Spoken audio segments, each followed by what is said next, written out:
నమస్తే అండి. భగవద్గీత 2వ అధ్యాయము 13వ శ్లోకము గురించినటువంటి వివరణ.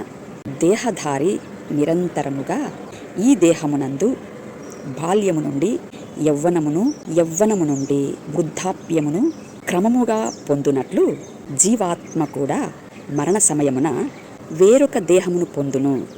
కనుక ఇట్టి మార్పుచే ధీరుడెప్పుడు మోహము చెందడు అని ఆత్మ పంచభూతాలను శరీరముగా ధరించి వ్యక్తము కాకముందే శ్రీకృష్ణుడి యొక్క శరీరమును అనగా ఉపాధిని ఆధారముగా చేసుకుని పాపము విషయములో పట్టుబడినటువంటి శరణార్థుడు అయినటువంటి అర్జునుడికి ఉపదేశము చేస్తుండగా ఇక్కడ చెప్తున్నటువంటి మరణము పాపము వలన కలిగేటువంటి మరణమే అనగా రాజ్య సుఖమును వాంఛించగోరినటువంటి కార్పణ్య దోషము బయలుపరచబడిన యుక్త కాలమున అర్జునుడికి కలిగినటువంటి మరణమును తెలియచెప్పేటువంటి శ్లోకమే ఇది.